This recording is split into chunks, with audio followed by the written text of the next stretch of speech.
মানে কালি কংগ্ৰেছ দলৰ এপিচিচিৰ সভাপতি গৌৰৱ গগৈ ডাঙৰীয়াই মোলে খবৰ দিছে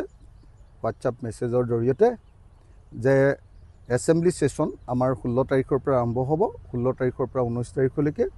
এই সেশনৰ ভিতৰতে এছেম্বলি সেশনৰ ভিতৰতে আমাৰ লগত আলোচনা অনুষ্ঠিত হ'ব আৰু বিৰোধী ঐক্যমঞ্চৰ প্ৰশ্নত তেওঁলোক আগৰ নিচিনাকৈ দৃঢ় আছে বুলি ঐক্যমঞ্চ হ'ব বুলি বিৰোধী ঐক্য হ'ব বুলি তেখেতে মোলৈ মেছেজ দিছে গতিকে মই স্পষ্টকৈ কৈছোঁ যে আমি সোনকালে এলায়েন্স হোৱাটো বিচাৰোঁ আমি আচলতে বহুত সুখী হৈছিলোঁ যেতিয়া ভূপেন বৰা ডাঙৰীয়াক আমাৰ বিৰোধী ঐক্যমঞ্চৰ মানে কথা পাতিবৰ কাৰণে যেতিয়া আপোনাৰ দায়িত্ব দিছিলে আপোনালোকে জানে যে আমাৰ সকলো বিৰোধী দলৰ লগত ভূপেন বৰাৰ ককাই ভাইৰ সম্পৰ্ক কাৰণ তেখেতে বহু বছৰ তেখেত যেতিয়া সভাপতি আছিলে আমাৰ বিৰোধী দলবিলাকৰ লগত আমি উঠিছিলোঁ বহিছিলোঁ খাইছিলোঁ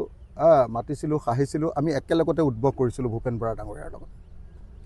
মই সেইকাৰণে দৃঢ়তাৰে ক'ব পাৰোঁ কংগ্ৰেছক যে আপোনালোকে ভূপেন বৰা ডাঙৰীয়াক দায়িত্ব দিয়ক মই একদিন ভূপেন বৰাৰ লগত বহিম আৰু এদিনৰ ভিতৰতে সেই এটা মাত্ৰ দিন যে আলোচনা হ'ব সেই দিনটোৰ ভিতৰতে আমাৰ বিৰোধী ঐক্যমঞ্চ খাটাং হৈ আহিব আমি চহী কৰিব পৰালৈ আহি যাম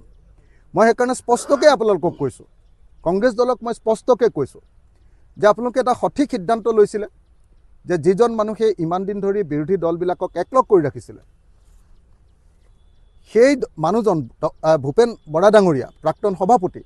তেখেতক বিৰোধী ঐক্যমঞ্চৰ সমন্বয়কে হওক ইনচাৰ্জে হওক কি দায়িত্ব দিছে আমি নাজানো কিন্তু তেখেতক দায়িত্ব দিয়াটো খুব প্ৰেক্টিকেল বিষয় এটা আছিলে আপোনালোকক সকলোৱে মই আকৌ ৰিপিট কৰি দিছোঁ যে ভূপেন বৰাৰ লগত আমাৰ বিৰোধী দলবিলাকৰ সকলোৰে বন্ধুত্বপূৰ্ণ সম্পৰ্ক